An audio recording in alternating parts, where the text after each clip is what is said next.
This time, we talk about finishing the well that was on our property and how we almost lost everything. This is Desert Homestead Prepping. Make sure to like and subscribe and hit that bell for notifications. I hope you guys don't mind a slideshow as we go back and revisit the very first project that we did on the homestead. And that is getting the well back into working order. So the well is 150 feet deep, and it was there when we bought the property. So the way that this well is designed is there's actually a spot about 4 feet down where the pipe comes out the side of the well casing, and from there you have to pipe it up above the ground. So whoever had installed it had left it this way, so we had to dig down.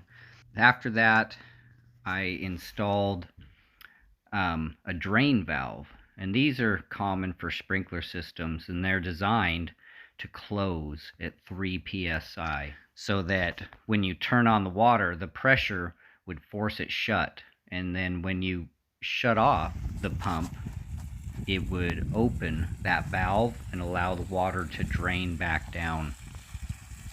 So I installed that, and of course filled around it with gravel so that it would have a place for the water to seep. And then I piped it up with 1-inch pipe up above the ground, and was very excited to flip that well on for the first time. It had been off for a while, so it had a lot of guck and rust and nasty sediment that had to be worked out of the well. But after some time, it cleaned up really nicely. So with our well, we decided that we wouldn't do a pressure tank system, that we would just leave it so that we turn it on at the breaker and shut it off at the breaker. And it's just easier that way because of the changing in the seasons, and we pretty much have everything set up to run off of tanks anyway. So shortly after we got the well going, I got my first load of supplies, which was a huge amount of cinder block and capstone for this cinder blocks. And we used the capstone like pavers to make the floor for our pump house. So we leveled out the ground and we put down the pavers, and then we also got ourselves some free metal sheds. There was 2 of them that had actually been damaged in the wind, and somebody had given them away. So I took 2 of them, and out of those 2 I was able to make 1 usable metal shed. And then of course, reinforced it to be able to handle the conditions out there. And we anchored it to the ground with stakes and with these U-shaped axle mounts that I'd had laying around, and they were like 2 feet long, so they were perfect for anchoring the framework of this metal shed into the ground. So after it was completed, we were so very excited that we didn't have to haul water out there anymore, and we planted shade trees, and we were very excited to finally have a working well. And then just shortly after we had got it finished, disaster struck, and fire broke out and spread across the property. So what had happened was, I was in working on the old trailer that we just recently got. My wife and kids were clearing some brush around where the fire pit was, and they were burning some of the weeds in the burn barrel. And well, the embers had jumped out of the burn barrel, and the wind blew it into the grass nearby, and it caught fire, and she screamed my name, and I knew instantly from inside the trailer something terrible had happened. And I ran out of the trailer, and by this time, the fire had spread all the way over the hill toward the edge of the property. It had moved so fast. So instantly I ran and flipped on the well, grabbed the one hose that we had, and started running and gave commands to the boys. Told Matthew, you keep the hose from kinking. Gabe, you keep the hose from getting stuck on brush. And I went toward trying to fend off the fire. And it spread so fast, it was insane. And I told my wife, you get the phone and call 911.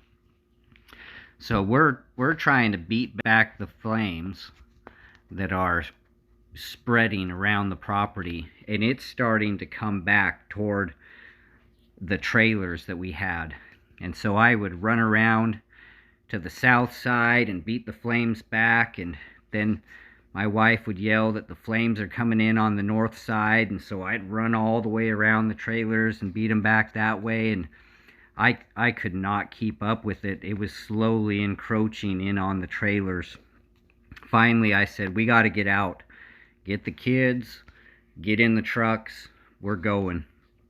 And so I took the family to safety, and I said, all right, you guys just keep an eye on what's going on. I'm going back, and I'm going to see what I can save now that you guys are to safety. So I went back, and by this time, the hose that I'd been using, the flames had come across where the hose was and melted it into pieces, and water was spurting out everywhere. So I picked up the piece of the hose I had, and the flames were so close to the trailer. And then all of a sudden, like out of nowhere, I see this huge industrial size tractor pulling a disc plow just turn right on the dirt road toward our property. And this thing was massive, and it had, like those big giant 8 wheels on it. And that guy just dropped his plow and just started plowing this massive fire line. And I am desperate at this point. Like, the flames are within 6 feet of the trailer, and this guy comes so close to the trailer with part of his disc plow in the flames, and he plows this fire line right between the flames and our trailer, and he saved the day. The guy probably thought I was a madman because he couldn't hear anything I was saying, and I was so happy to see him. And I was like, waving my arms, plow whatever you need to. And he plowed right over the top of our extension cords that we had, and I didn't care. And it was just amazing. Plowed this line right around the trailers, went right around our property, and contained the fire. And just as he was done, here came all the fire trucks, and they came and started extinguishing what was left of the flames. And to this day, we don't even know what that tractor was even doing in our area. It's an industrial size piece of farm equipment, and there is no farmland anywhere near our property. And for him to just happen to be right there at the exact moment that we needed him to be there was a miracle. And he saved the day. It was amazing that it didn't spread any farther. It burnt almost all of our property and half of the neighbor's property, which they said was a total of 16 acres that burnt. It really taught us a big lesson, and from then on we've been so extremely careful about fire safety. We're very grateful for how everything turned out. Praise God that we had the well, because if we didn't have that one hose, there's no way we would have kept all of our trailers from burning. And praise God for that mysterious tractor that showed up at the nick of time. Well, that's it for this episode. We thank you guys for tuning in and joining us. hopefully this was helpful and, and hopefully entertaining. You guys all take care. We wish you all the best and have a good one.